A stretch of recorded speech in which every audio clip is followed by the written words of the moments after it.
Hello, kamusta tayong lahat? Kamusta ka na, Iska? Nagpapasalamat ako kay Almighty Father sa lahat ng blessings na binibigay niya sa ating lahat sa araw-araw. At hindi niya tayo pinababayaan. Lagi siya nakatingin sa atin, lagi siyang nakagabay sa atin. Lagi niya tayong ginaguide sa bawat mga decision na ginagawa natin. At hindi nawawala ang kanyang pagmamahal sa atin. So, mag-recap muna tayo. No? Last time, ang pinag-usapan natin is 1 Timothy chapter 3 and 4. So, sa 1 Timothy chapter 3, ang napag-usapan natin doon, nakalagay dito sa Bible, sa 1 Timothy chapter 3, yung katangian or characteristics ng mga preachers, leaders, bishops. So, ang mga preachers, leaders, bishops, or pastors, dapat isa lang ang asawa, hindi magagalitin, hospitable at hindi umiinom, hindi violente, at hindi mahilig sa pera. So, pati yung mga ministers or under ng mga pastors or leaders or bishops, yun yung mga ministers or tinatawag na elders or deacons, dapat din ganun din ang pamumuhay nila. Iisa lang din dapat ang asawa nila, faithful sila sa asawa nila, at kaya nila i-manage yung family nila. At hindi dapat bagong follower in Christ, dapat matured na in Christ. At may reputation na maganda kahit sa labas. So, dapat check natin ang background ng mga deacons or ministers or elders of your congregation kung maganda ang feedback ng mga tao sa kanila dahil hindi dapat kakitaan ng kung ano-ano mang mga kalokohan sila sa buhay. Dahil daladala natin si Jesus Christ. Daladala natin ang pangalan ni Jesus Christ. Hindi dapat mapahiya si Jesus Christ. Dahil ang pinaglilingkuran natin, holy. Si Almighty Father, holy. Kaya dapat, yung mga tagapaglingkod, the Almighty Father, yung mga nangunguna sa congregation, nangunguna sa church, ay mga faithful kay Christ, mga matured Christians, para yung mga members of the body of Christ or yung members of the church tumulad sa mga deacons or elders or pastors or leaders or bishops. So dapat hindi rin umiinom ng alak, no? Banggit ko na. Hindi lovers of money, banggit ko na. Isa lang ang asawa kasi usually yun ang problema ng mga nangunguna sa church. Yung church, pag sinasabi kong church, ang binabanggit ko doon ay yung mga tao, hindi yung building.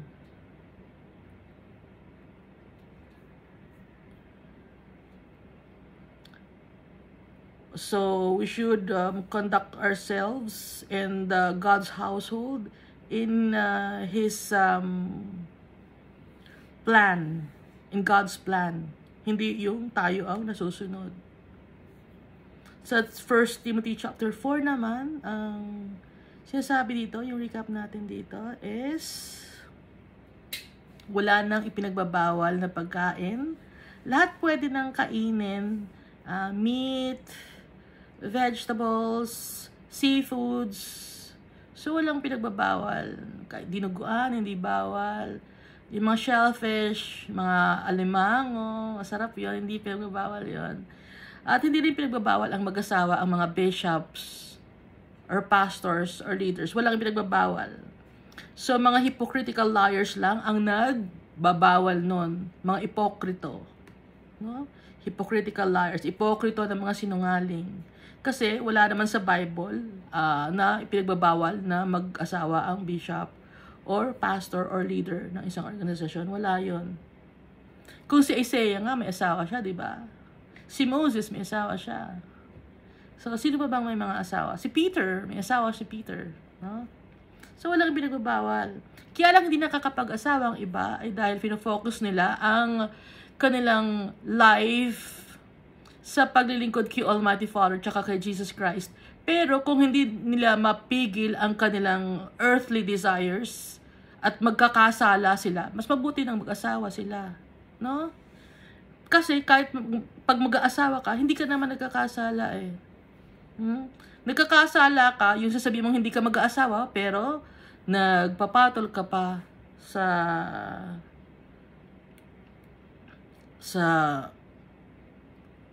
same gender mo or sa parehong or sa ibang gender, pumapatol ka pa. Yun ang kasalanan kasi nagsisinungaling ka.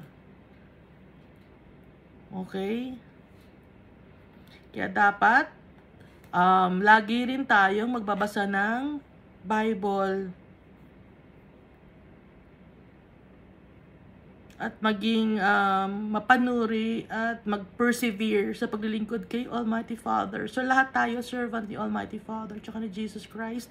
May kanya-kanya lang tayong role na sa body of Christ or sa church of Christ. May kanya-kanya tayong role.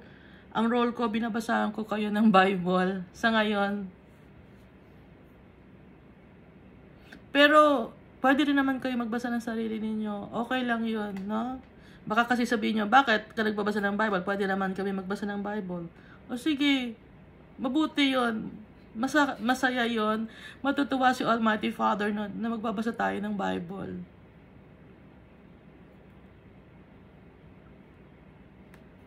Kahit hindi kayo manood dito sa YouTube, magbabasa tayo ng Bible. Matutuwa si Almighty Father nun. So, dito tayo sa 1 Timothy chapter 5. So, kung mapapansin natin na itong 1 Timothy, ito yung epistle ni Paul na nakafocus sa isang church, kung paano ang maging isang leader, kung paano ang maging isang bishop, kung paano maging isang deacon, at ano-ano ang role ng mga tao sa isang church, no? So umpisa natin sa 1 Timothy chapter 5 verse 1. Do not rebuke an older man harshly, but exhort him as if he were your father. So una ditong binanggit yung matandang lalaki. Wag pagsasabihan ng masyadong harsh. Kung pagsasabihan man, hindi yung meron pa rin dapat na respeto, okay? But exhort him as if he were your father. So ituring nating tatay. Kung may kasalanan man ang matandang lalaki, ituring na tatay, huwag yung parang bata na hindi mo irerespeto. Kasi yun ang turo sa atin ni Almighty Father. Dapat irerespeto natin ang mga tao. Treat younger men as brothers. Pati yung mga batang lalaki, ititreat mo ng brother mo. Kasi kung treat mo ng brother mo yun, na parang tunay mong kapatid, may respeto yun at may pagmamahal din. Older women as mothers. So yung older women, ganun din. May pagmamahal din at respeto. And younger women as sisters with absolute purity. So yung mga nakababatang babae, ititreat mo ng kapatid mo with absolute purity. Idinagdag dito na may absolute purity, no? Kasi ang pagtitreat dito sa older man, kung i-rebuke man, kasi karamihan ng mga lalaki, no, ng mga old na, medyo matitigas din ang ulo. So, ang nilagay lang dito is treat them as a father, no? Dito sa younger men, treat as brother. Dito sa older women, as mothers. Tapos dito sa younger women as sisters, but may nakasulat na additional instruction with absolute purity. Walang mali siya.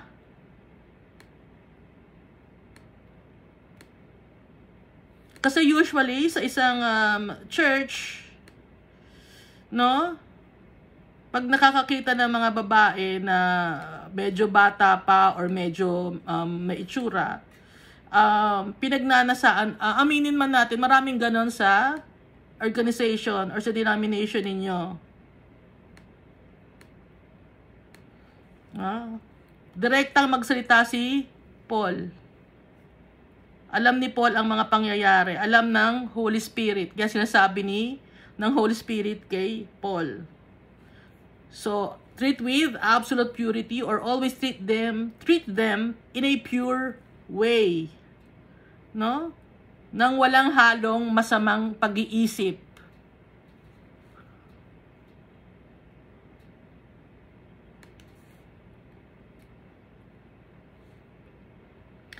Ito natin sa verse 3. Give proper recognition to those widows who are really in need. So dito naman, sa verse 3, sinasabi naman dito, yung tungkol naman sa mga widows, sa mga babae na walang asawa or namatay na yung asawa, na mga may edad na, who are really in need. But if a widow has children or grandchildren, this should learn first of all to put their religion into practice by caring for their own family and so repaying their parents and grandparents, for this is pleasing to God. So, ang mag-iingat or mag-aalaga sa mga widows, mga walang asawa ng babae na may edad na, ay yung kanilang mga anak at mga apo. Nakalagay sa Bible to. Hindi ko dati alam to. No? So, nakalagay pala sa Bible to. Ba't hindi sa amin sinasabi nung... Ba't hindi sinasabi nun? Nakalagay pala dito. No? So, lahat ng instruction ni Almighty Father. So, ito na nga yung manual ng buhay natin. Itong Bible. Ha? Nakalagay dito pati yung mga widows, no? Mga walang asawa. Aalagaan ng mga pamilya nila. The widow who is really in need and left all alone puts her hope in God and continues night and day to pray and to ask God for help. Kasi yung mga babaeng balo na, sila yung nangangailangan at mag-iisa na sa buhay. Kasi yung mga anak nila, may mga asawa na. So, dapat, yung mga anak nila na may mga asawa na, may mga pamilya na, sila, aalagaan sila ng mga anak nila, no? Nakalagay dito sa Bible, eh. Hindi ito yung pagtanaw ng utang na loob, na halimbawa, pagtanda ko, tanaw ka ng utang na loob sa akin, alagaan mo ako. Hindi ganon, kundi, gagawin mo to out of respect at saka mahal mo si Almighty Father. At mahal mo rin ang magulang mo. Kaya mo gagawin ito. Hindi dahil sa may utang na loob ka. Kasi, yun yung kasabihan na, may utang na loob ka sa akin, dapat pagtanda ko. Hindi ganon. Kundi gagawin ito. Dahil ito ang nararapat. Ito ang tama. Ito ang utos ni Almighty Father. Kasi yung mga balo na, night and day nagpa-pray sila kay Almighty Father, wala na sila syempre yung trabaho, wala na syempre silang asawa, wala na rin yung anak nila. So, kanino sila magde-depend? Kay Almighty Father. At pag nagsumbo ang mga widows na yon, kay Almighty Father, lagot tayo. Dahil mahal na mahal ni Almighty Father ang mga widows kasi wala silang mapagtitiwala ang iba. So, yung prayers nila, iba ang prayers ng mga widow.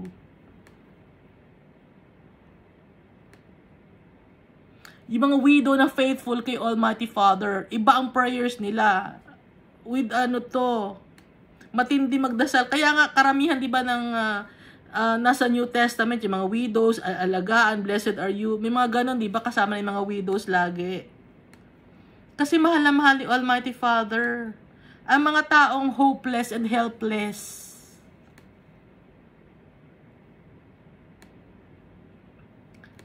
Pero may mga widow naman isunod natin sa verse 6. But the widow who lives for pleasure is dead even while she lives. So may mga widow naman na nabubuhay sa pleasure. So may mga walang asawa, no? Pero nagbibingo sa bingguhan. Nakikipagchismisan, naglalakwatsa, naglalamierda, imbis na mag-pray kay Almighty Father, paglingkuran siya, purihin siya, kausapin si Almighty Father, ang ginagawa, puro pagpapakasarap sa buhay.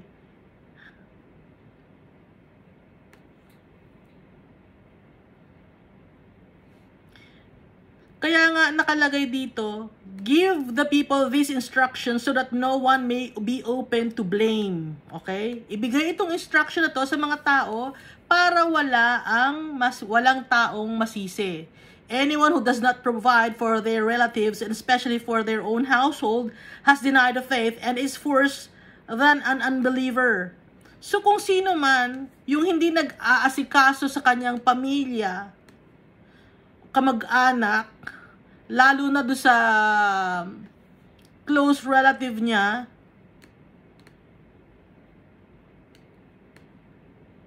para siyang hindi believer, para siyang hindi follower ni Christ.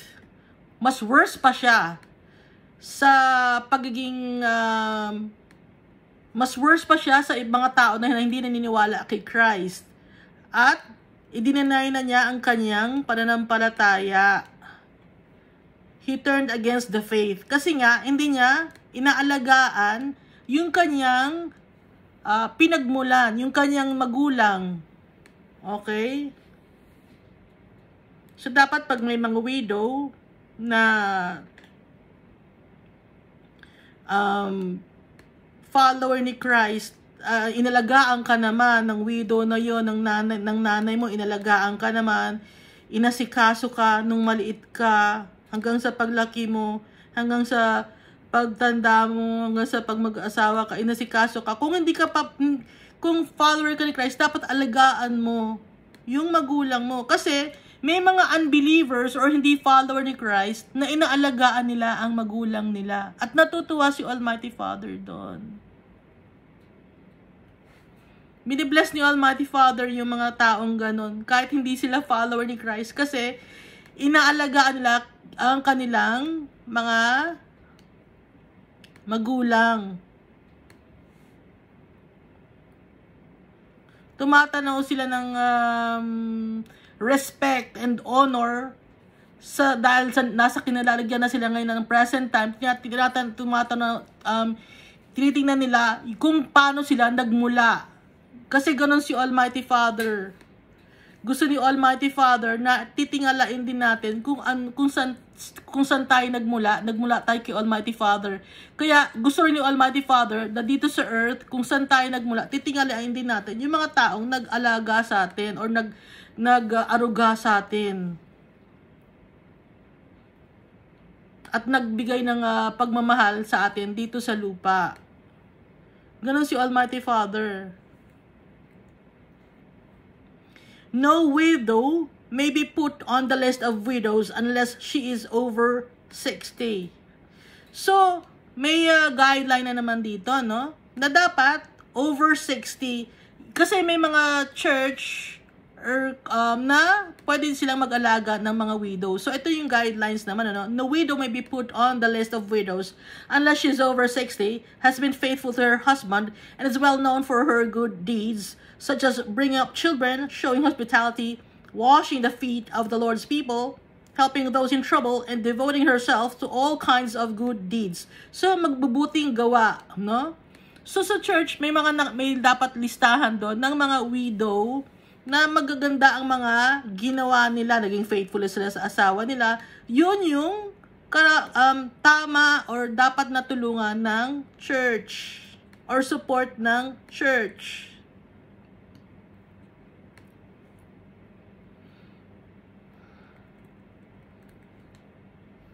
Dito naman sa verse 11, as for younger widows, ito naman yung mga widows na bata pa, na wala na ng asawa.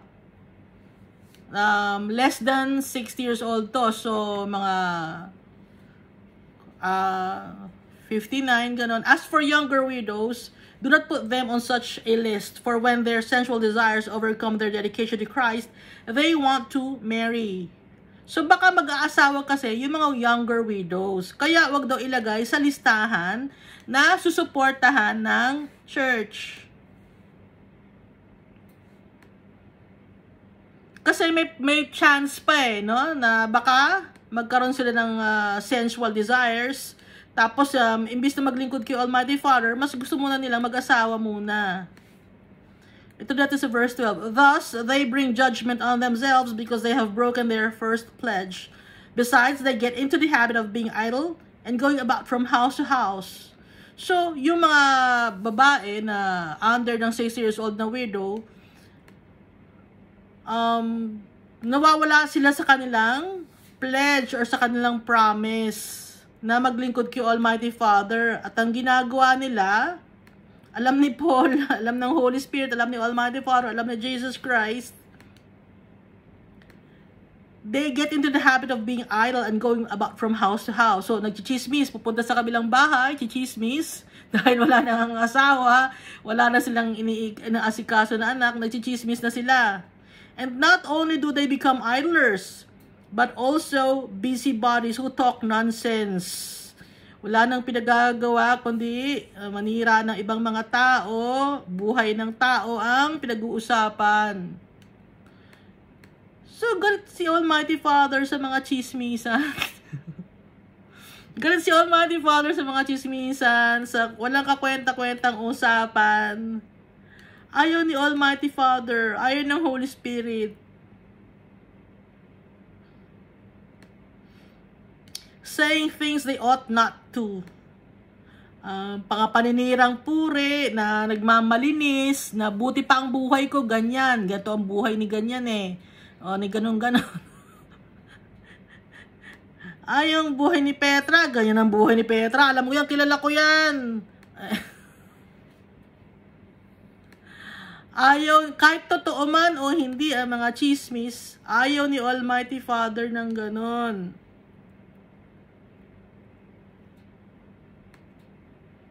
Lalabas lang ng bahay, may nakuha na, may nasagap na agad na bagong chismis lang. Ayaw ni Almighty Father. Kasi paninirang puri yon. Yung inggitan yon, inggitan, selosan, nagnanais ka ng bagay nang hindi sa'yo. So, nagkakasala yung mga taong busybodies or nagchichismis, yung mga idlers. So, I counsel younger widows to marry, to have children. Kaya, dito, sinasabi dito na, sige, mag-asawa pa kayo, yung mga younger widows, to encourage pa, to manage their homes and to give the enemy no opportunity for slander. So, ini-encourage na mag-asawa pa yung mga younger widows para magkaroon pa ng anak, magkaroon pa ng sariling bahay, sariling pamumuhay, at para hindi magkaroon ng pagkakataon na manirang puri. Some have in fact already turned away to follow Satan. Ibig sabihin itong some have in fact already turned away to follow Satan. Hindi naman talaga nila totally they followed Satan o si Satan, magiging Satanist ako. Hindi ganon, kundi, kaya sinasabing they turned away to follow Satan, yung gawain na hindi kay God. Yun ang ginawa nila. They turned away from God and followed Satan. Yung gawain ni Satan. Ano ba yung gawain ni Satan? Manirang puri. Kung ano-ano ang mga lumalabas sa bibig na hindi magaganda, yun ang following Satan. Kahit hindi nila totally, they followed Satan na literal na follow Satan, pero yung gawain naman is not in line with God's works, but the works of the devil. Yun ang ginawa. If any woman who is a believer has widows in her care, she should continue to help them and not let the church be burdened with them so that the church can help those widows who are really in need. So, yung mga church, yung kailangan nilang tulungan yung kanilang mga widows. Pero kung meron naman babae na followers of Christ na may widows na inaalagaan siya, patuloy niyang alagaan yon para yung church, may iba namang widows na pwede silang alagaan. Kaya, tulong-tulong ang mga followers of Christ.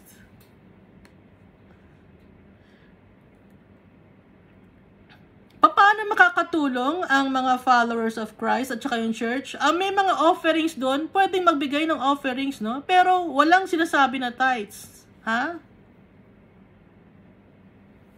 So, doon sa offering, hati-hati yon. May sweldo ron yung leader or yung pastor ninyo. Tapos, hati nyo sa kuryente na nakikisali ako. Kasi doon nyo rin kukunin yon, ha? So, offering, hindi iba-iba.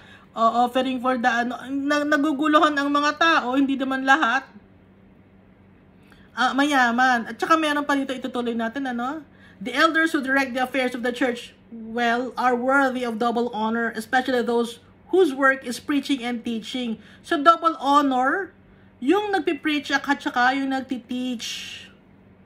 At saka yung leader, double honor siya. So, for scripture says, do not muzzle an ox while it is treading out the grain, and the worker deserves his wages. So, ganito, no? Yung offering, may mapupunta sa mga widows, at meron din mapupunta syempre sa pastor or elder. Kasi nakalagay dito, may wage, may sweldo. Kaya aminin natin na may sweldo ang mga pastors or elders or bishop. Kasi pag hindi natin inamin na may sweldo sila, may wage sila, saan na nanggagaling ang pera nila? Saan nanggagaling? Kaya huwag kayo mahiyang aminin na may sweldo kayo. Dahil nakalagay naman sa Bible, oh. Hindi masama ang magkaroon ng sweldo ang mga workers. May sweldo talaga. Si Jesus Christ, si Almighty Father na nagsasabi nito. Pero yung tungkol sa tithes, walang ganon. Kasi ang high priest natin, ang tithes is for the high priest, and ang high priest natin si Jesus Christ. Do not entertain an accusation against an elder unless it is brought by 2 or 3 witnesses.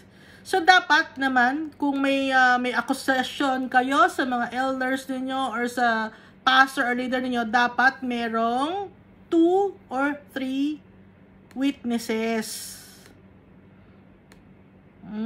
Matagal na itong sinasabi ni Almighty Father, kahit dito pa sa Old Testament, yung 2 or 3 witnesses.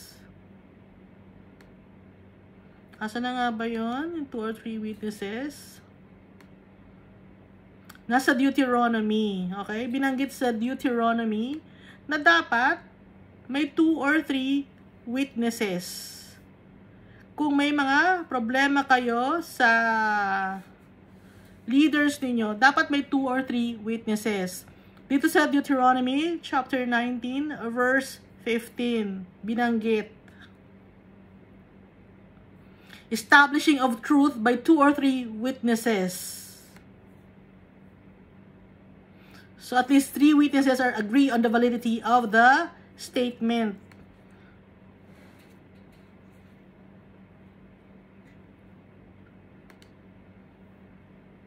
So, nakalagay din sa Bible yun na ibig sabihin ng 2 or 3 witnesses, kung may problema sa loob ng organisasyon ninyo, dapat may 2 or 3 witnesses.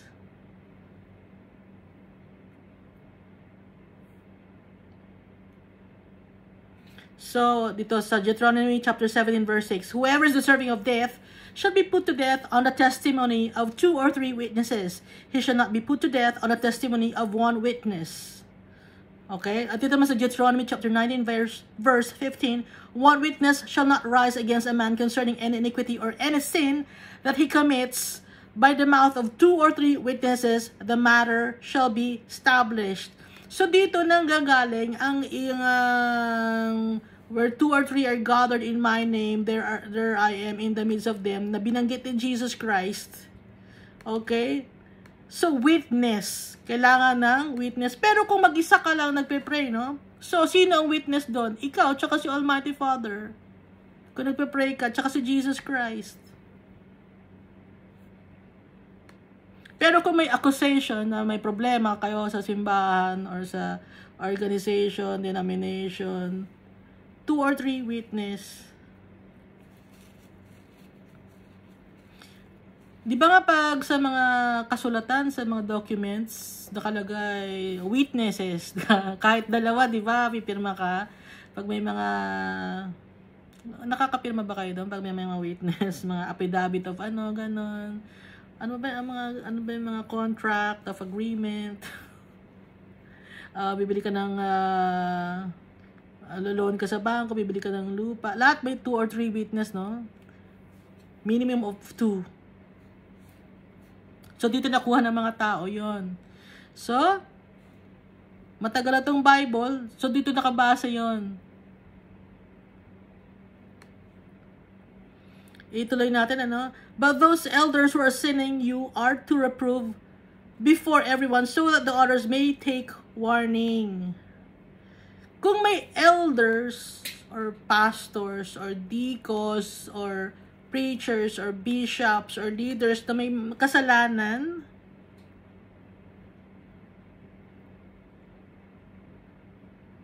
isasabi sa buong church.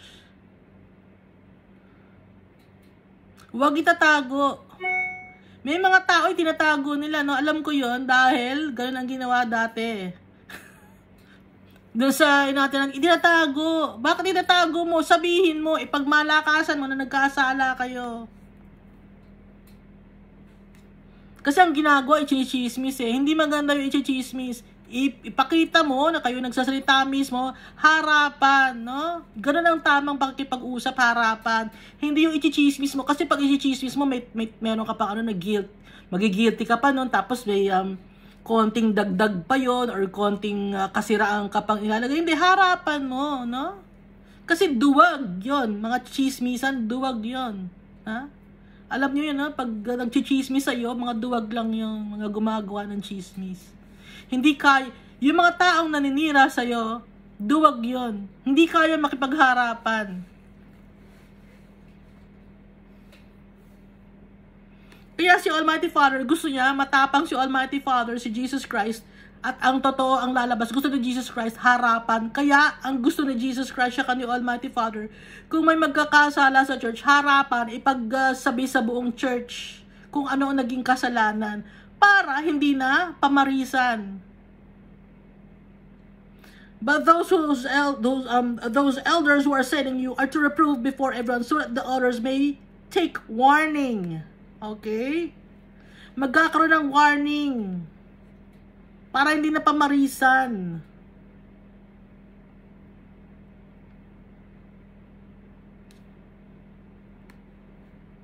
Hindi to para mapahiya dahil lahat naman tao nagkakasala, no? Kundi malaki kasi ang responsibilidad ng elders, deacons, pastors, preachers, leaders, bishops. Malaki ang responsibilidad sa tao at kay Almighty Father. Kaya, kung nagkakasala, sasabihin sa church, sa buong tao, bakit ginawa mong kasalanan, itinago mo, tapos ngayon gusto mo pa, pag nalaman ng ibang tao, gusto mo itago pa rin? Ha? Nakikinabang ka sa church, sinusweldohan ka ng church, gusto mo may kasalanan ka, gusto mo itago, hindi pwede. Yun, si Almighty Father nagpapasweldo sa iyo,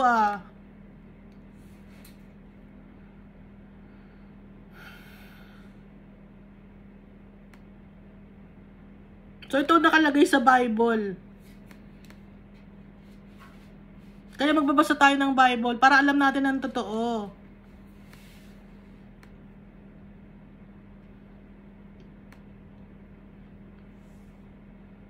At para magsisi rin yung tao na nagkasala.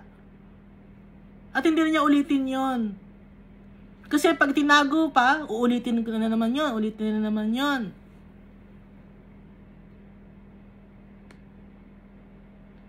Walang exempted, ha? No exemption. I charge you in the sight of God and Christ Jesus and the elect angels to keep these instructions without partiality and to do nothing out of favoritism. So lahat, walang favoritism, walang partiality, walang exempted. Lahat. Simula sa nangunguna ng church hanggang sa bababaan.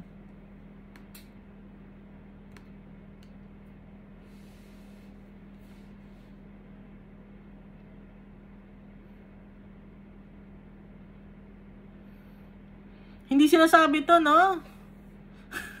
Hindi sinasabi sa... Itinatago.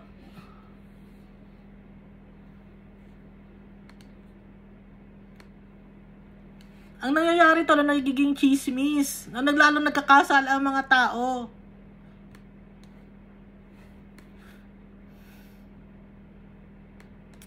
Do not be hasty in the laying on of hands, and do not share in the sins of others.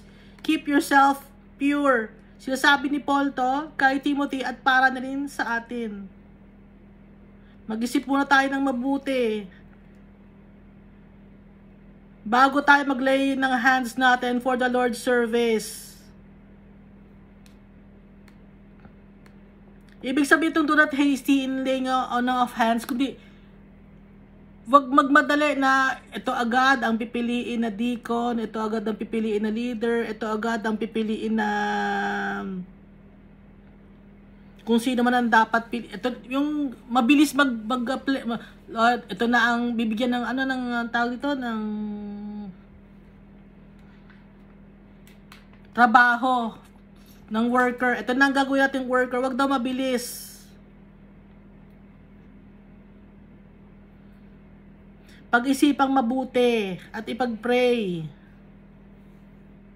Kasi pag nagmabilis ka na sasabi ka agad na ikaw ito ang pwede maging deacon or elder, nakikishare ka sa kasalanan ng iba.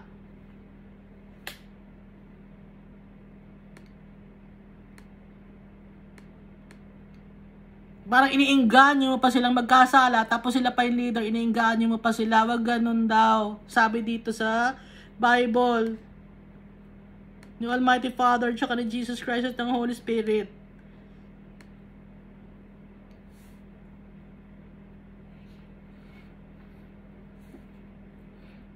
Stop drinking only water and just a little wine because of your stomach and your frequent illnesses. Ito yung dinadahilan ng mga lasinggero. Yung bakit nakalagay sa Bible, umiinom daw ng wine eh. Sinabi kay Timothy ni Paul. Kaya iinom ng wine. Kasi may sakit sa tiyan, frequent illnesses, at saka dahil sa tummy ni Timothy. Gusto niyo ba magkaroon ng sakit sa tiyan? Tsaka lagi kayo magkakasakit? O sige, pero inom kayo alak para makainom kayo alak. Sige, bala kayo, no? Pero kayo mananagot kay Jesus Christ, no? Tsaka kay Almighty Father. Kasi, yung intention mo, nandun, makikita ni Almighty Father yung intention mo, makikita ni Almighty Father ang puso mo. Kung talagang dapat ka bang uminom ng alak, ng wine, o hindi. At little lang, hindi madami, no? Little wine. Kasi ang sakit ni Timothy ay gastritis. Di ba may, alam niyo ba yung soft drinks? Di ba may, ano yun? May nagbabubbles yun. May carbonated drink yun. Ngayon yung carbonated drink na yun, nakakapagpadighay yun. So, nakakapagtulong yun sa motility nasa digestive system na tayo. Nakakatulong yun sa motility ng mga bituka ng stomach, ng digestive system natin. Ang sakit ni Timothy, ganon. Yung nai-impatcho si Timothy. Parang ako nai-impatcho ako. Nagkaroon ako ng impatcho. Hindi na pala ako pwedeng kumain ng kanin. Taba mo, hindi ka kumain ng kanin. hindi ako natutunawan. Pero hindi ako minaalak. Ano bang ininom ko? Imanom ko ng gatas. Saka uminom ako ng gamot. Noong time na to kasi, nung kay Timothy, tsaka kay Paul, wala pa namang gamot nun. So, ang gamot nun is yung little wine. Tingnan nyo, ha?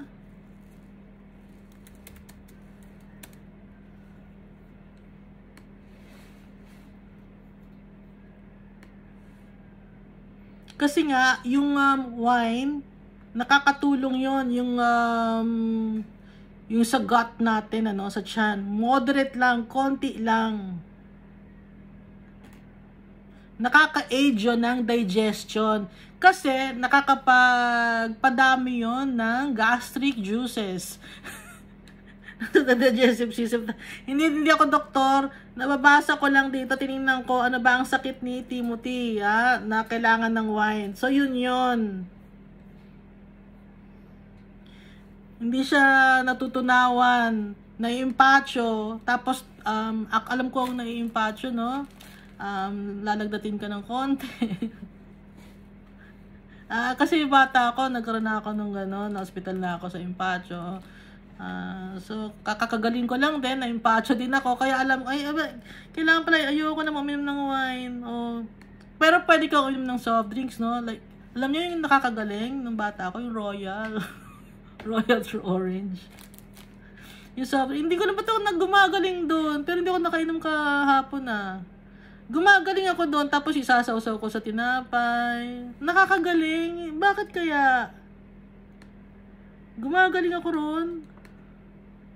So, yun naman ako. Imbis na little wine, yung Royal True Orange. Yung ininom ko. Bata ako. Okay, so, ito naman tayo sa verse 24. The sins of some are obvious, reaching the place of judgment ahead of them. The sins of others trail behind them, and in the same way, good deeds are obvious, and even those that are not obvious cannot remain hidden forever. So may mga kasalanan na kitang-kita at may kasalanan na medyo tago, no? At may mga kasalanan na hinahabol sila ng kasalanan nila. Alam niyo yung hinahabol ng kasalanan, yung may past sila ng kasalanan, hinahabol sila ng kanilang nakaraan, no? Ibig sabihin ito, may mga kasalanan na halatang-halata na pwede mong i-judge agad, na pwede mong pagsabihan agad. Meron namang kasalanan na hinahabol sila ng kasalanan nila. Alam ba, dati siyang scammer, pero hindi yan na-address yung kanyang pagiging scammer. So, hinahabol siya ngayon ng kanyang nakaraan bilang siya ay dating scammer na hindi yan na-address noon. Okay? Yun ang ibig sabihin nito. I-sample no? In the same way, good deeds are obvious. Even those that are not obvious can't remain hidden forever. So, yung mga bagay naman na nagawa mo na tama, makikita naman yon ng mga tao at ni Almighty Father. At meron namang mga nagawa mo na tama na hindi mo na ipapabigat, na ipasasabi sa iba, na alam mo, ang nakakaalam lang, ikaw at si Almighty Father. At yung gawain mo ng tama na yon, hindi yun mareremain ng tago forever kasi alam ni Almighty Father yon. Nagkakaintindihan ba tayo? Naiintindihan ba Iska yung sinasabi mo? Ha? Naiintindihan mo ba Iska na may mga kasalanan, nakitang-kita ng kasalanan na andyan na sa harapan mo, pwede mo nang pagsabihan. May mga kasalanan naman na nang nakaraan mo na hinahabol ka, na hindi mo na-address dati, hinahabol ka po, dapat i-clear mo yung name mo. May mga kasalanan na, may mga bagay naman na nagawa ka na mabuti, nakitang-kita naman na tama naman ang ginagawa mo. At may mga ginawa ka naman na kabutihan na hindi naman kita ng mga tao, pero alam ni Almighty Father yun, at hindi yun lagi, at walang lihim, o parang Tagalog, walang lihim na hindi nabubunyag. No? Cannot remain hidden forever. Kasi si Almighty Father, in the last days, lahat ng lihim natin, mga nagawa natin, tama o mali, ilalabas ni Almighty Father lahat yon.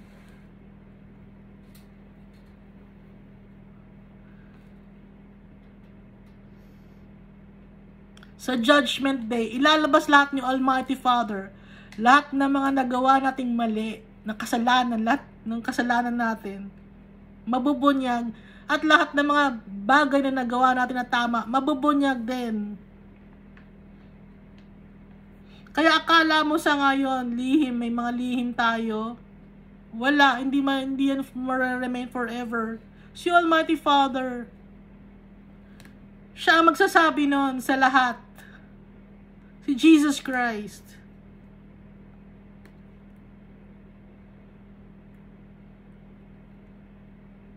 Yung mga kasalanan na itinago sa dilim. Si Jesus Christ. Kaya dapat, Ngayon pa lang humingi tayo ng tawad kay Almighty Father sa mga nagawa natin ng kung ano man na hindi natin nahihingi ng tawad dati. Para pag dumating ang time na yon, hindi ka na magigilty, maayos na ang konsyensya mo, malinis na ang konsyensya mo. At ang gagawin natin, magpapasalamat kay Almighty Father. Thank you, Lord God, dahil sa kahit napakadumi ko, Lord God. Nakita mo ang kadumihan ko, pero pinatawad mo ako. Maraming salamat po, Almighty Father.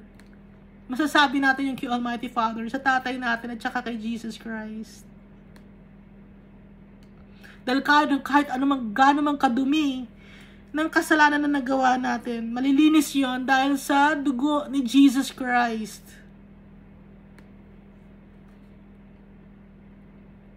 Kaya dapat tayo magkaroon ng pananampalataya kay Jesus Christ. Para yung conscience natin maging malinis. At dumating ang time na magkaalaman, lahat na mabubunyag. Malinis na ang konsyensya natin.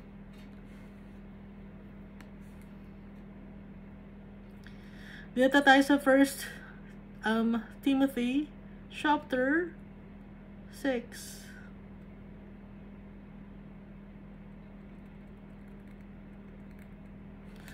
All who are under the yoke of slavery should consider their masters worthy of full respect, so that God's name and our teaching may not be slandered. Lahat ng under or lahat ng slaves, which means to say lahat tayo slaves, no? We must consider our masters worthy of full respect. So lahat ng tao irerespeto natin.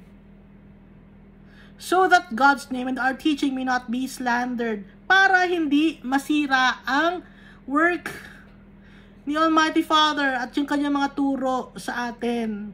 So, irespeto natin yung mga nakakataas sa atin. Irespeto natin yung mga master natin.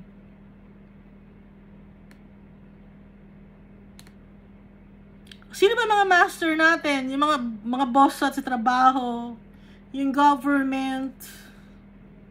Kahit ayaw nyo sa government, master natin ang government. Pagpupunta ka sa isang lugar na hindi ikaw ang may-ari ng place na yon, master mo. Under ka ng establishment na yon. Slave ka ng establishment na yon kasi pumunta ka dun eh. So, master mo. So, dapat, irerespeto mo yung lugar na yon. Pati yung nagmamay-ari, irerespeto mo. Nagpunta ka sa ibang bahay, hindi ka ang may-ari, so slave ka doon. So, yung may-ari ng bahay, irerespeto mo.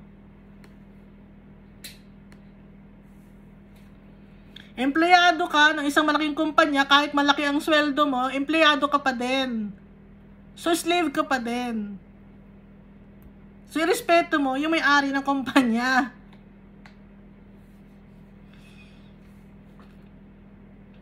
At kung yung trabaho may about service, so sinong master mo ron? Yung mga pinagsisilbisyuhan mo, dahil kung hindi dahil sa kanila, hindi ka magkakaroon ng trabaho, mawawalan ka ng trabaho, dahil master mo rin yun. Dahil, di ba, empleyado ka. Ngayon, yung trabaho mo, it's about service. So, para irespeto mo rin kung bakit kaya ka nagkakatrabaho, kaya ka nagkakasweldo eh. Dahil may mga nagpapatronize ng business na yon na pinagtatrabahuhan mo. So, slave ka pa din. So, lahat tayo slave. So, we have to respect each other. Nagkakaintindihan ba tayo?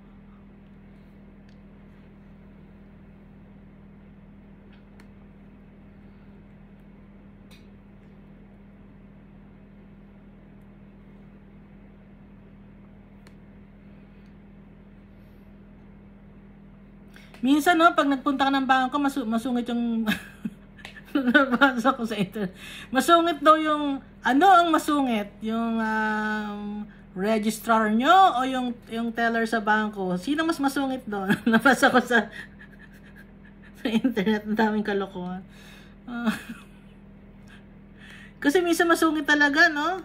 Ha? So, hindi dapat ganon. Dapat yung mga registrar, hindi sila masungit. Kasi, kaya sila may trabaho. It's because of the students. Kung walang estudyante, irerespeto natin bawat isa, no? Gaya ng mga teller, irespeto nyo rin yung mga depositor kahit konti lang ang nila-deposit niyan.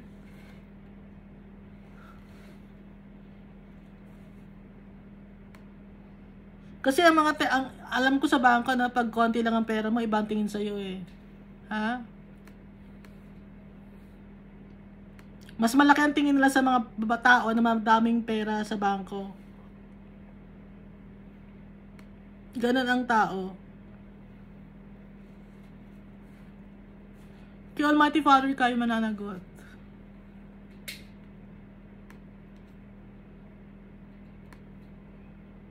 Hindi man nagsasalita yung mga tao na inaapi ninyo, na sinisiraan ninyo. Nakikita ni Almighty Father lahat. Si Almighty Father magbibigay ng justice sa ating lahat.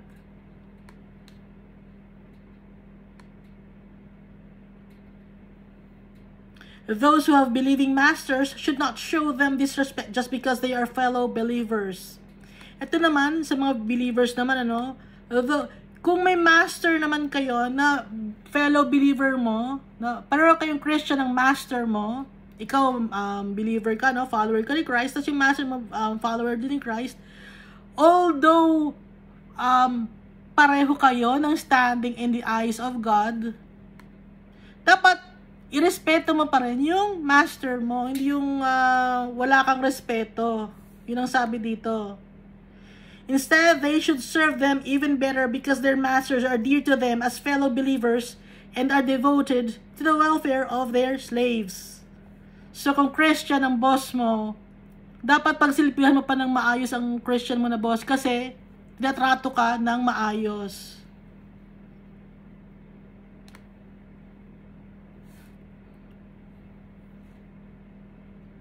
So bawat tayo, tratuhin natin ang bawat isa ng maayos. Si Almighty Father walang partiality or favoritism, kaya tayo dapat walang partiality and favoritism din. At kung may problema kayo tayo sa bawat isa, kausapin mo ng maayos, no? Hindi yung maawayin mo agad. Makipag-usap ng level-headed.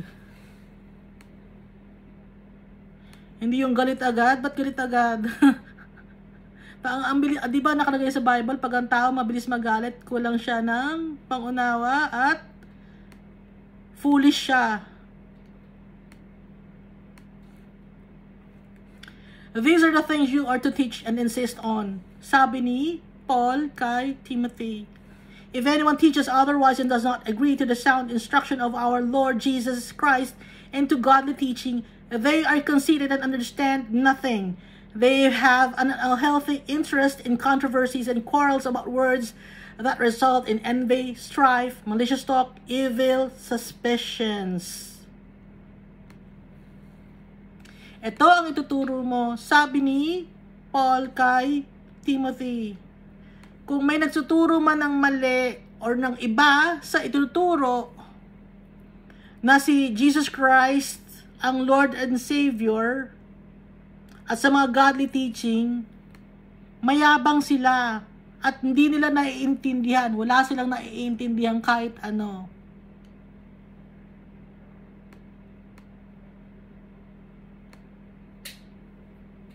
Parang kasi Paul, no? Si John, loving siya magsalita. Although loving din si Paul, no? Pero ito, frankness with love. Si John, sweetness with love.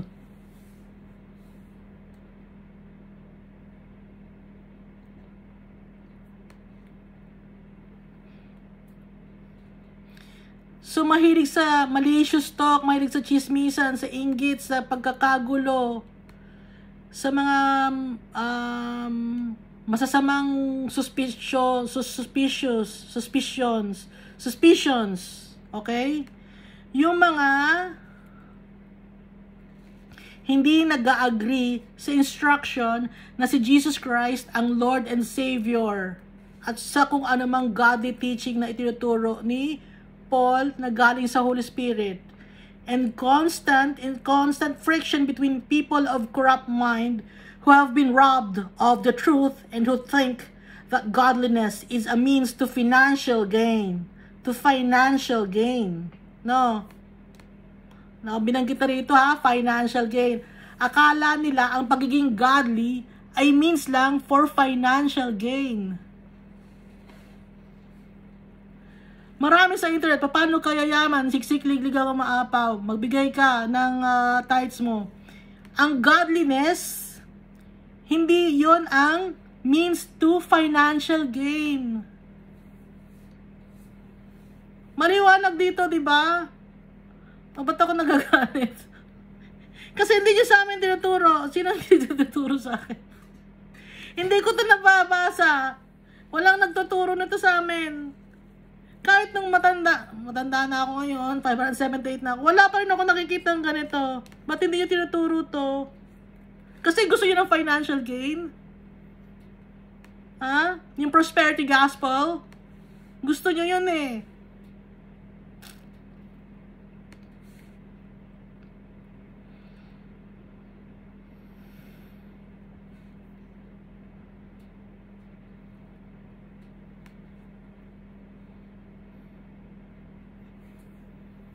Akala ninyo ang pagsaserve kay God ay para yumaman. Hindi ganon. Ito ang sinasabi dito.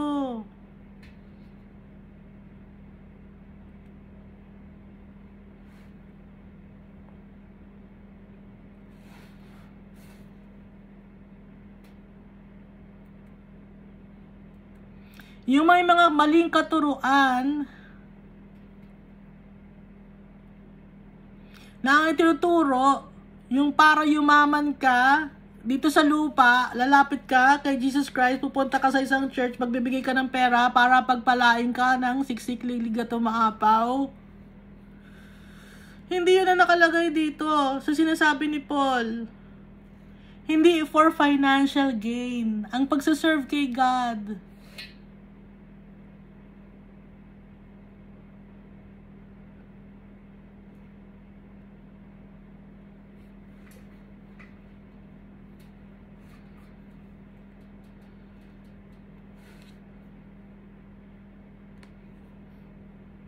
Kaya nga may instruction si Paul dito sa Timothy, sa book ng 1 Timothy, lahat nandito na.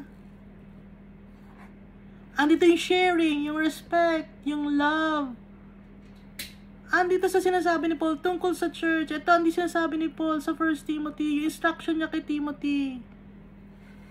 Kung paano mag-establish na isang congregation. Kung paano pumili ng leaders, ng pastors, ng bishops, andito. Kung paano pumili ng elders, andito.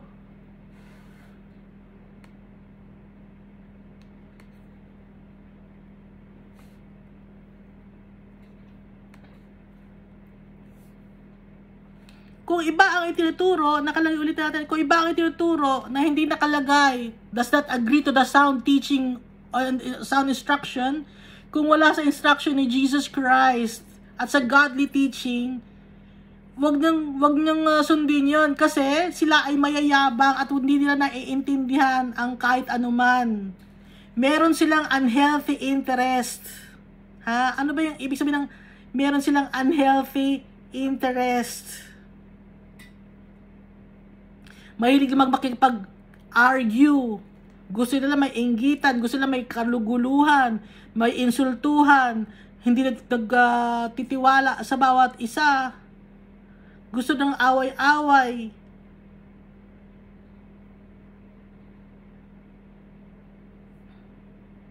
Nawala na sila sa katotohanan. At ang tingin na nila ay ang pagiging godliness ay makakapagpayaman sa kanila, is a means to financial gain. Kaya nag-aaway-away sa loob ng congregation dahil meron silang unhealthy interest, nag-aaway-away, inggitan, suspitsyoso, nagsususpetsya, maduming mga pag-iisip, kaya nag-aaway-away sila dahil nawala na sila sa katotohanan at ang tingin na nila dahil sa financial gain, dahil alam nga ni Paul na may mga tao na nagbibigay ng offering. May kailangan silang tulungan, pero bakit yan ang tinulungan mo na tao? Hindi yan. Bakit yan ang ginawa mong elder? Hindi yan. Bakit yan? Nag-aaway-away na. Dahil nga akala nila for financial gain.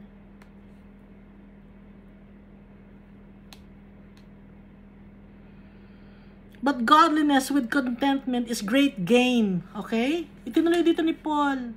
Godliness with contentment. Kontento.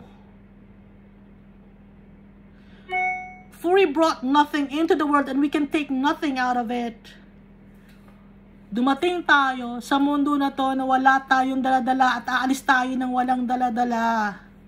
Kaya wag mag-iinggitan, walang magchichismisan, dahil kaya kayo nag-iinggitan at nagchichismisan dahil akala niya mayroon kayong financial gain. Sa pagiging godliness, wala. Dahil ang pagiging godliness, magiging kontento ka. Yun ang great gain. Dahil wala tayong naidala dito sa mundo na pinanganak tayo at aalis tayo walang dala-dala. But if we have food and clothing, we will be content with that. Kung may pagkain tayo at damit, magiging kontento tayo. Kung anong meron tayo, magiging kontento tayo. Those who want to get rich fall into temptation and a trap and into many foolish and harmful desires that plunge people into ruin and destruction. Yung mga tao na gusto yumaman, nahuhulog sa temptation at sa trap. At kung ano-ano namang mga foolish at masasamang mga kagustuhan na huhulog sa mga tao sa kapahamakan. Naiintindihan ba ninyo sa verse 9? O sa ibang version para maintindihan, no? Those who want to become rich bring temptation to themselves. They are caught in a trap. They begin to want many foolish things that will hurt them, things that ruin and destroy people. So maraming tao nagkakaganito.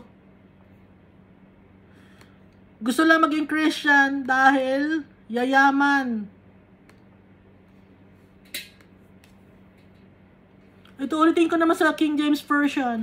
But they that will be rich fall into temptation and a snare and into many foolish and hurtful lusts, which drown men in destruction and perdition.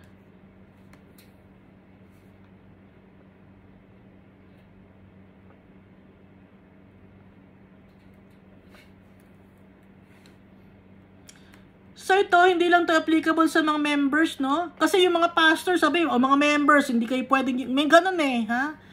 Bakit mayayaman kayo mga members? Dala nyo lahat ng pera nyo dito sa church. Ganun sasabi ng mga twisted na mga leaders, ng mga pastors, ng mga bishops. Ganun ang sinasabi. Twisted ang utak nila. Nawala na sila sa katotohanan. Siyasabi na nila na yung member nila hindi pwede yumaman, pero sila, ang gusto nila, dalhin lahat ng pera ng member nila doon sa kanilang church para sila naman ang yayaman. Sila ang mananamantala, sila ang magpapakasasa sa pinagtrabahuhan ng mga members nila. Kaya ang paglilingkod kay Almighty Father, ang pagiging godliness, hindi yon way for financial gain. Nakalagay dito sa Bible. Hindi ako nag-iimbento, magbasa tayo ng Bible.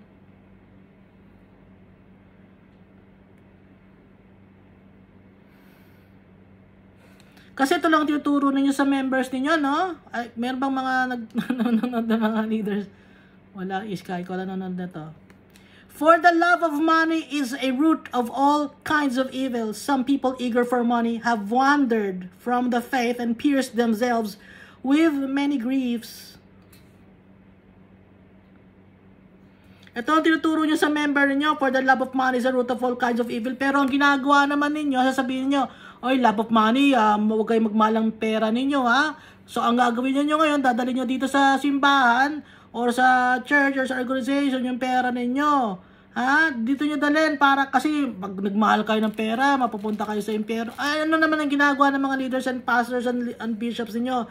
Sila ngayon ang namamantala ng pera for financial gain. Ginagamit ang pangalan ni Jesus Christ.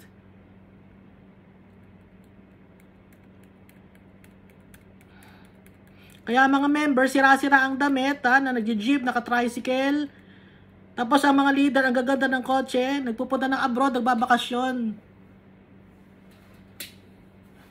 Pupunta ng Maldives, pupunta ng kung saan-sang mga lugar na tourist spot. Nagdadala ng bayong-bayong na pera.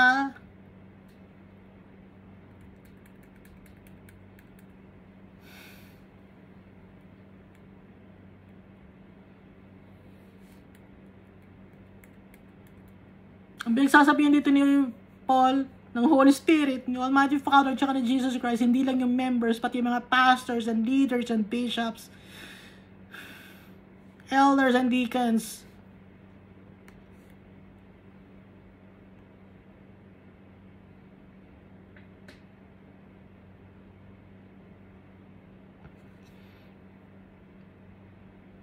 But you, man of God, flee from all this and pursue righteousness, godliness, faith, love, endurance, and gentleness. Pero ikaw, tao, the Almighty Father, lumayo ka sa ganitong mga bagay. At hangarin mo ang pagiging correct lagi sa mata ni Almighty Father. Magiging godly ka, magkaroon ka ng pananampalataya, pagmamahal, pagiging kind and gentle at endure. At tumagal ka sa paglilingkod kay Almighty Father. Fight the good fight for the faith. Fight the good fight of the faith. Take hold of the eternal life to which you were called when you made your good confession in the presence of many witnesses. Fight the good fight. Tayo ng mga followers ni Christ.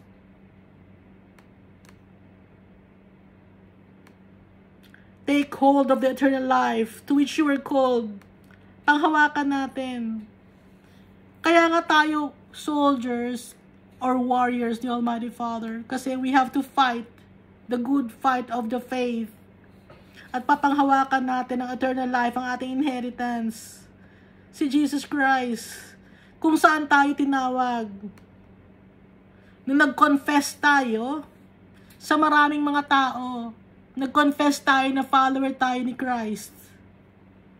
Dahil nag-confess tayo na follower tayo ni Christ, fight the good fight of the faith. Panghawakan natin, kasi nag-confess na natin sa mga tao eh. Pagmalakasan natin, mag-endure tayo, magtagal tayo.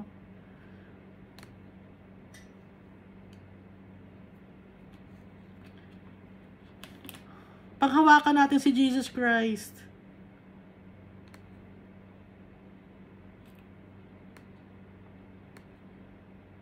Maging correct tayo lagi sa paningin ni Almighty Father.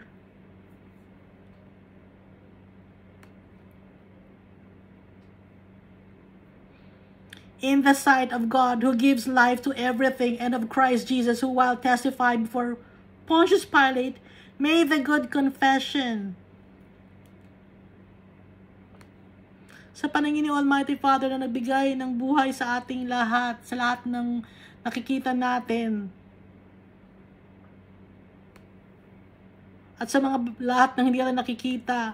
At kay Jesus Christ, na habang nag-testify siya kay Pontius Pilate, he made a good confession.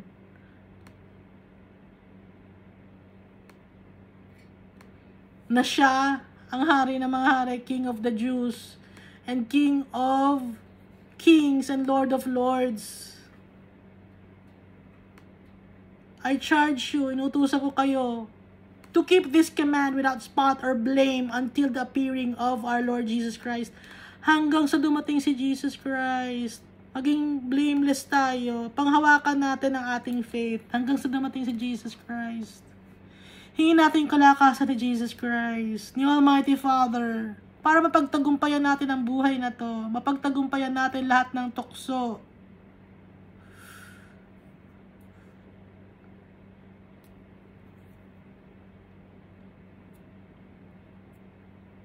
Mapasaya natin ang tatay natin.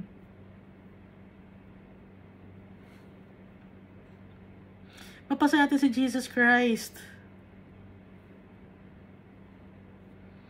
Ang nagbigay ng buhay sa atin. Ang nagbigay lahat ng pagpapala sa atin. Ang nagbigay ng inheritance sa atin. Ang tanging nagbigay ng importansya sa atin.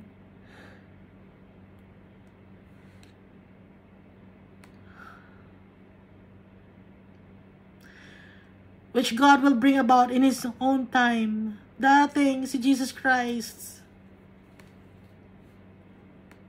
sa tamang pagkakataon, sa tamang oras na i-allot the Almighty Father, God, the blessed and only ruler, the King of Kings and Lord of Lords, who alone is immortal. Our God, our Father is immortal. Hindi siya namamatay. Habang buhay siya, hindi siya nawawala.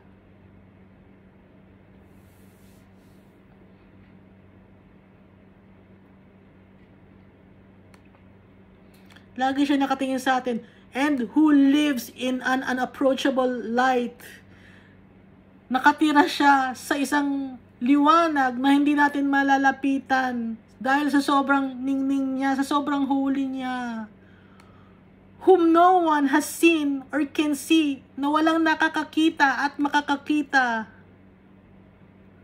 To Him be honor and might forever. Amen.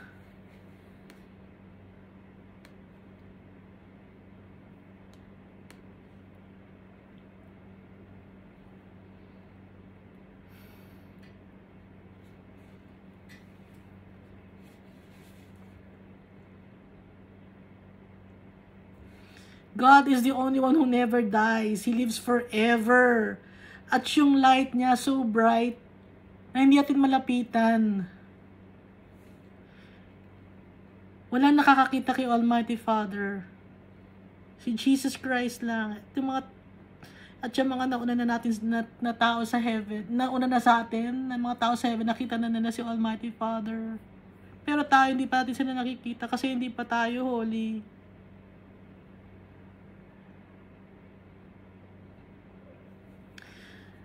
Sa Kanya, mapasa Kanya lahat ng honor and glory and power to our Almighty Father. Purihin natin siya lagi. Mahalin natin siya, respeto natin siya. Siya ang nagbigay ng buhay sa atin.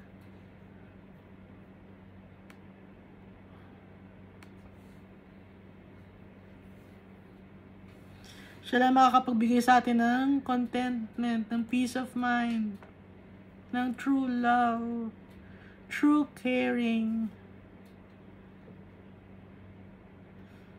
Our Almighty Father.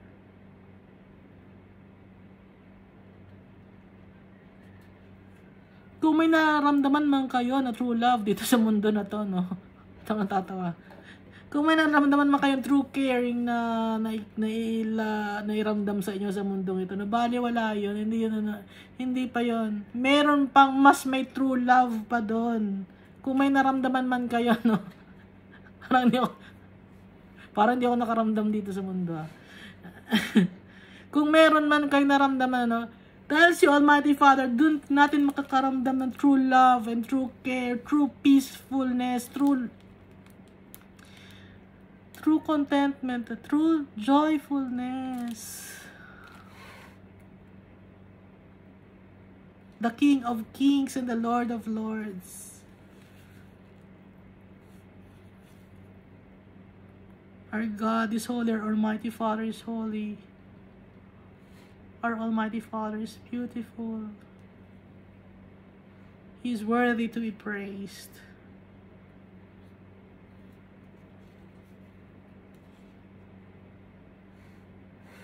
Tingnan natin sa verse 17. Command those who are rich in this present world not to be arrogant, nor to put their hope in wealth. So yung mga tao dito ngayon, sa mundo na to, na mga mayayaman, may mayayaman na tao sa mundo na, material things, marami silang material things dito, sa mundo na to. Pagsabihan natin sila, kung makikinig sila sa atin, na wag silang maging, kasi ito mga follower ni Christ, so may mga mayayaman na follower ni Christ. So, dapat makinig kahit mayaman ka, dahil follower ka ni Christ, makinig ka. Not to be arrogant, wag mayabang, nor to put their hope in wealth. Wag yung pag-asa ilalagay mo sa kayamanan. Hindi, kaya mayaman ako, kahit may mawala sa akin, meron pa akong backup na pera dito eh. Meron pa akong slush fund doon sa Netherlands, sa Switzerland. Marami pa akong nakatagong pera. Hindi ako maubusan. Don't put your trust in your money, your wealth, which is so uncertain. Uncertain lahat ng mga bagay dito sa mundo. Sino namang certain? Si Almighty Father tsaka si Jesus Christ. But to put their hope in God, who richly provides us with everything for our enjoyment. So kahit mayaman ka dito sa mundo, marami kang ari-arian, follower ka ni Christ, don't put your hope in your money or your properties or wealth, but put your hope in God. Kasi si God ang nagpo-provide ng lahat para sa enjoyment natin.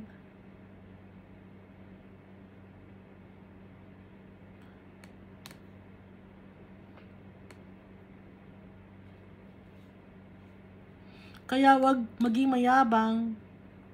May arrogant ba na follower ni Christ? Kung may arrogant na follower ni Christ, hindi ka follower ni Christ. Kasi walang follower ni Christ na arrogant. Kahit mayaman ka man o hindi. Pero, para maliwanagan ang mga tao, para maliwanagan, kasi si Almighty Father nagsasabi nito, para maliwanagan ang mga mayayaman, huwag kayong maging mayabang, sabi ni Almighty Father, tsaka ng Holy Spirit, tsaka ng Jesus Christ.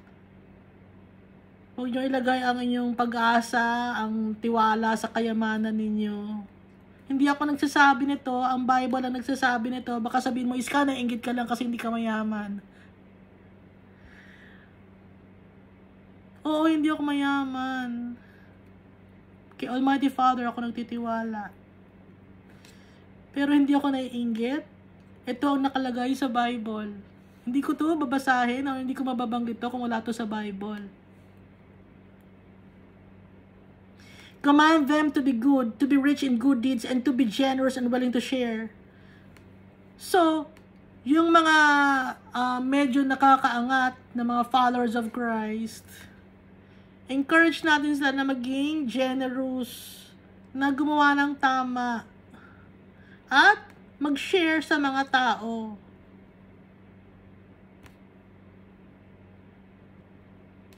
In this way, they will lay up treasure for themselves as a firm foundation for the coming age, so that they may take hold of the life that is truly life.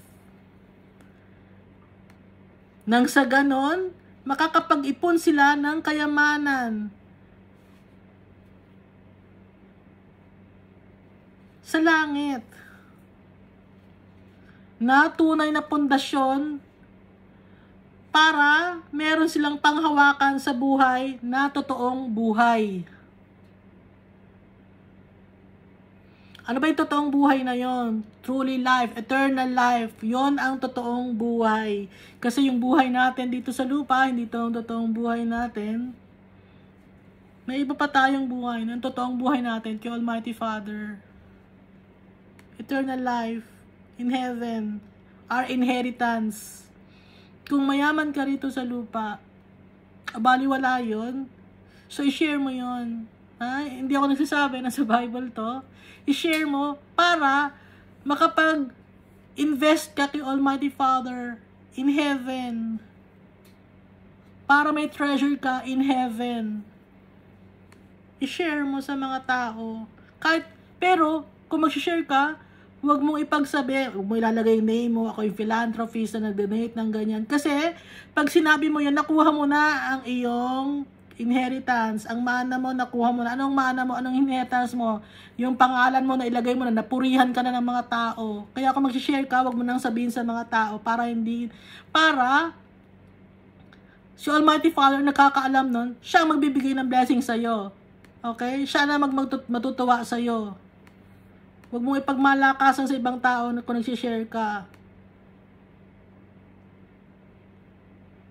Dahil si Jesus Christ mismo ang magbibigay ng honor sa'yo. Timothy, guard what has been entrusted to your care. Turn away from godless chatter. O, sabi dito si Timothy, tayo na rin itong si Timothy, no? Ingatan natin kung ano man ang ipinagkatiwala sa atin na ingatan.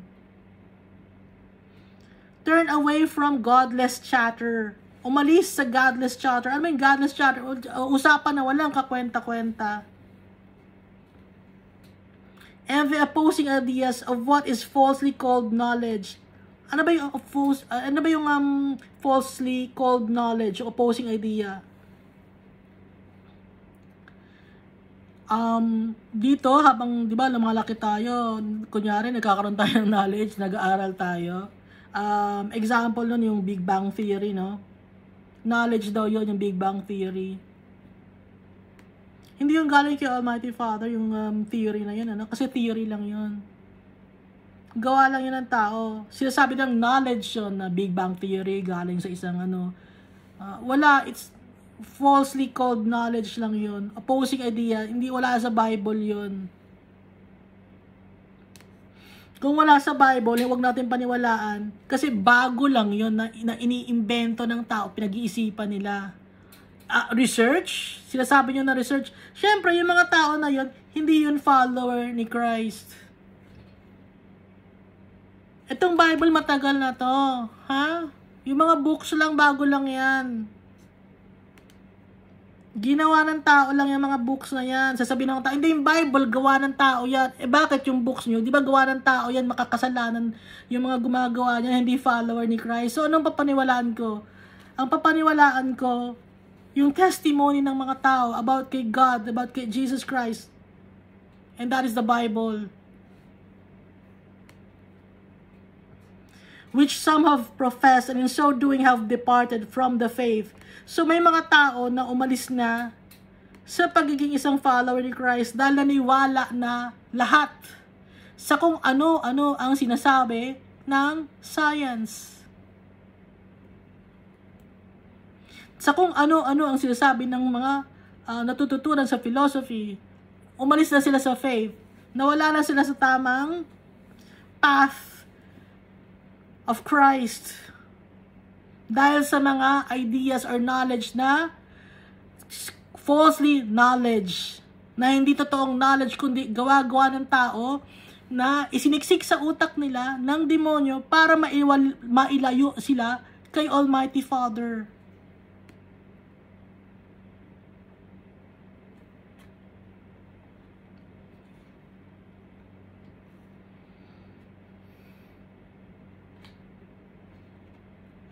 Kung nakikita nyo na wala sa Bible, huwag nyong papaniwalaan tayong mga followers ni Christ.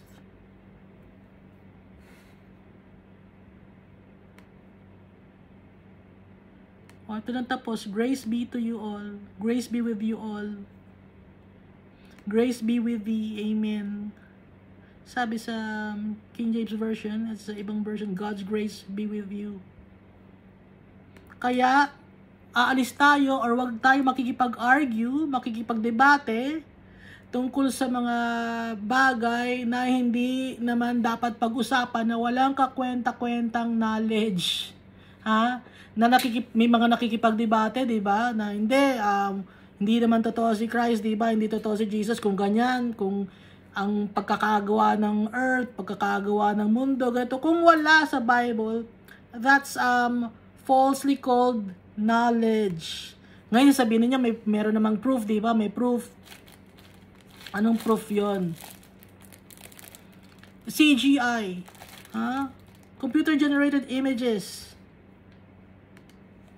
Mas mabilis kasi maniwala ang mga tao pag may mga pictures, no?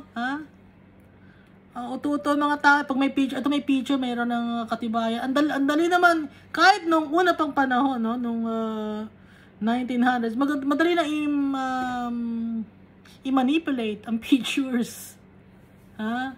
Hindi lang aware ang mga tao kung paano mina-manipulate, pero kung i-check mo mabuti kung ganun pala ginagawa nila. So ako, alam ko, no, nakita ko na, naaral ko na kung paano na-manipulate ang pictures ng mga 1900s, mga 1800s. Matanda na kasi ako. Kaya ganun yung ano ko, ng 1900s.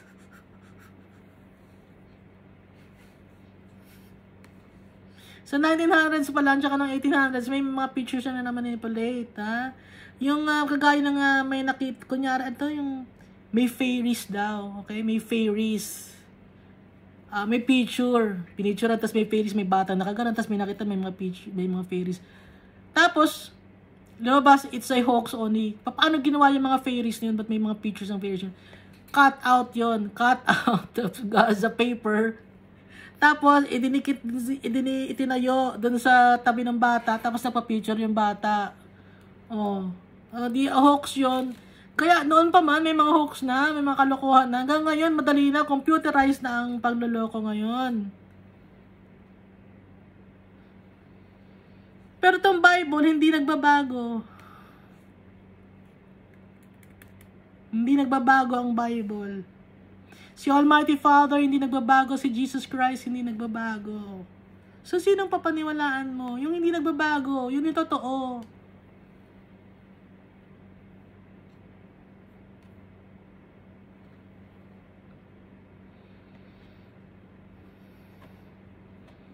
Marami nag-share ng Bible ngayon sa internet.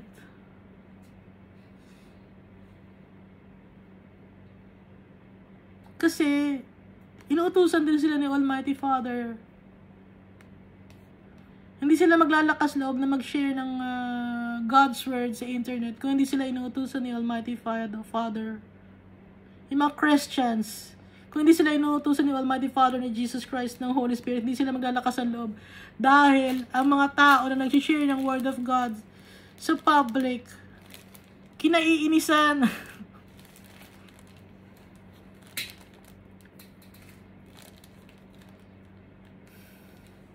Aware ako doon.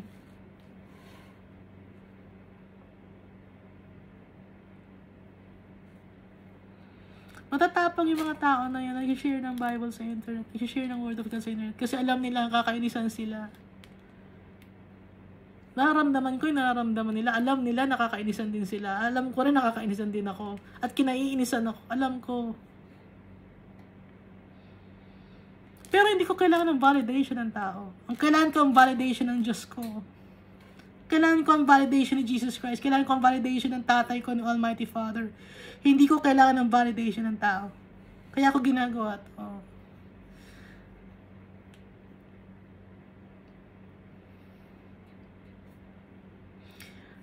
At gusto ko rin makatulong sa ibang mga tao.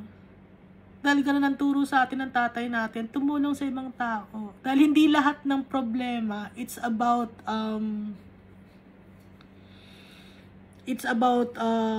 money. Hindi lahat ng problema. Kasi akala mo pag mayaman ka na, wala ka ng problema. No. Ang dami mga tao nagpapakamatay. We have hope in Jesus Christ, in the Almighty Father. Madami mga tao nawawala ng pag-asa. Kahit mga sikat. Hindi niyo ba nakikita? Aware naman kayo, di ba? Aware kayo sa mga nangyayari sa mundo natin. Ang dami, mga bata, iba-iba ang edad, iba-ibang nationality, nawawala ng pag-asa. nako-confuse sa gender nila. Ang dami.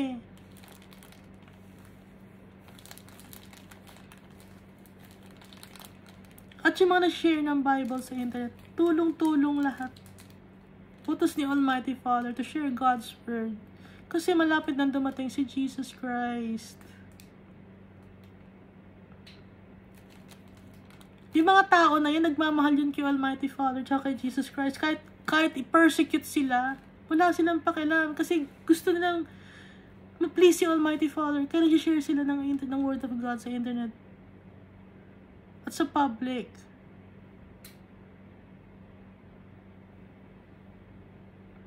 Na kahit i-persecute sila ng tao, baliwala sa kanila. Kasi, they don't love their lives here on earth. Because there is another life which is worth more than anything in this world. And that is with Jesus Christ in heaven. That's our inheritance, to be with Jesus Christ. True with them in heaven.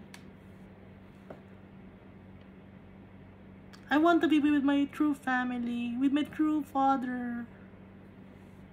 I want to please my Father.